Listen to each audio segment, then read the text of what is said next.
Yogeshwar, this week we'll be talking about Shlok 30 to 31 from chapter 1 of the Srimad Bhagavad Gita. Shlok 30. Gandivam shramsate hastat tvakchaiva paridhayate na cha shaknomyavastatum brahmativa cha me mana. Transliteration. Now I am not able to stand here any longer. I am forgetting my own identity and my mind is drifting, spinning. I can only see causes of misfortune, O Keshav. Shlok 31. Nimitani cha pashyami viparitani Keshava na cha shreyo nupashyami hatva svajanamahave. Transliteration. O Keshav, I can see inauspicious omens. Also, I do not see any benefit in killing my own kinsman in battle. How was Arjuna being selfish at this time? In these shloks, one can infer that Arjuna is being very selfish as he talks about his nervousness and symptoms of fear. At this moment, Arjuna has forgotten all his teachings as he remains helpless on the battlefield, drowning in his emotion of fear. As he keeps talking about his own mental state, he forgets that the true purpose of war is to restore balance between unrighteousness and righteousness by defeating evil for the benefit of society. By indulging too much and forgetting his true dharma, Arjuna was not thinking for the benefit of mankind, but he was only thinking of himself. How was Arjuna's mind unstable at this time? Arjuna's mind was a lot of times very mentally unstable. He also got distracted upon a lot of events and therefore could not think straight. This also means that he sometimes did the wrong thing. One example of this is when he is facing the other army and thinks that the body of Bhishma and his relatives are themselves, not their souls. This proves that Arjuna's mind was very unstable. Arjuna was only focused on the consequence of the war, but he forgot about the true purpose of winning the war. Arjuna was fighting against his family, so for him, the imminent death of his dear ones was creating fear and apprehension in his mind. However, Arjuna was forgetting that the fight was not between the Kauravas and the Pandavas, but rather it was a fight between dharma and adharma. Thus, the true purpose of winning the war was not to defeat his relatives, but to fight for the truth. As it is always said, the truth must prevail. Here we learn that no matter how much we may love another person in our life, it is always important to apply our intellect before supporting another's actions. By refraining from practicing blind faith, blind love, we can be sure to fight for what is truly righteous and truthful, rather than being overcome by emotion. How was Arjuna hiding his true emotion of fear by replacing it with compassion? Another interesting thing that Arjuna was doing was hiding his fear of fighting his relatives and his friends in the war by expressing that he was so compassionate about his enemies. When Arjuna first started preparing for the war, he was very confident about defeating the Kaurav army, and was so motivated to beat his rivals, Duryodhan, Karna, Shakuni, Dushasan, to set Draupadi's insult right. However, as he saw the armies arrive on the battlefield of Kurukshetra, Arjuna was scared of not only the size and valor of the enemy, but he also saw the beloved faces of Bhishma and Dronacharya, who he loved very much, and who he now must fight. Due to this fear, Arjuna became reluctant to fight that war and became delusional in his own thoughts.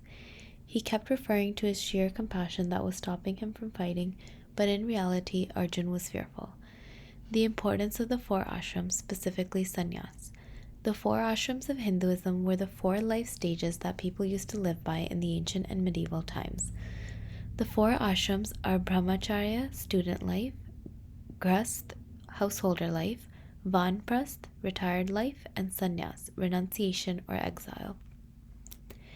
Each of these stages holds an important place in our lives, and we should highly consider going through each one of them. However, for this part, we will focus on the last stage, which is sannyas. Our duties during sannyas are taking renunciation and fully devoting ourselves to God.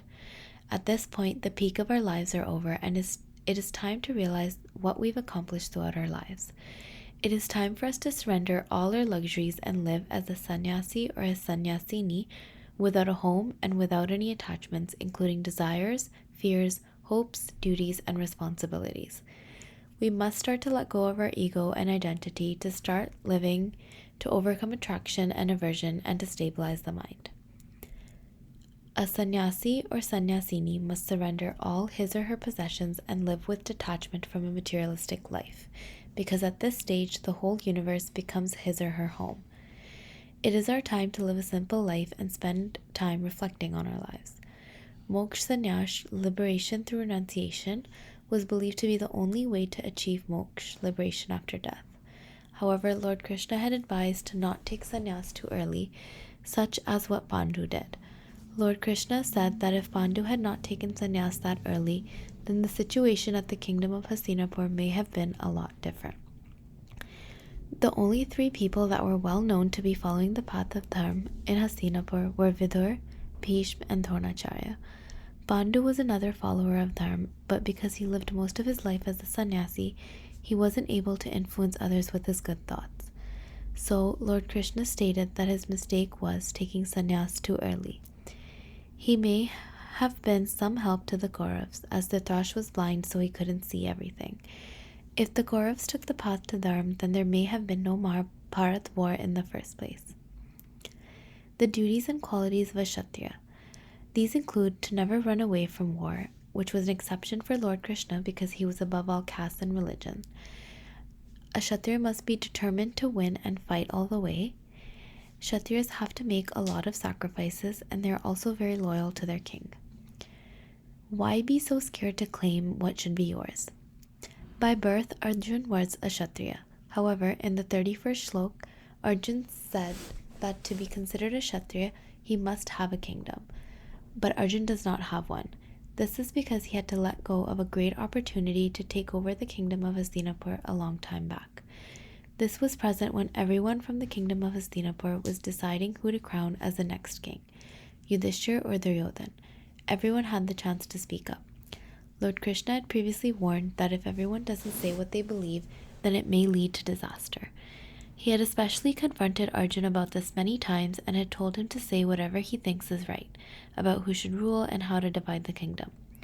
However, everybody else gave their input and only Arjuna was left. Arjuna stayed silent, thinking that he would get what he wanted without saying anything. Even at such a crucial point, he stayed silent. Duryodhana and Shakuni took this as a chance to suggest that Duryodhana should be crowned as king. They didn't expect this from Arjuna since they thought he would be the one to stop Duryodhana from becoming king. Dhritarashtra finally decided to crown Duryodhana as the king of the whole kingdom since the most important person stayed silent at the most important time. Because of him, all the Pandavas and Draupadi had to suffer. Later, the Lord himself stated that because Arjuna didn't take the opportunity to stand up for what was right, which was also what he wanted, he must not cry while suffering the consequences, and also forcing the other Pandavas and Draupadi to suffer these consequences.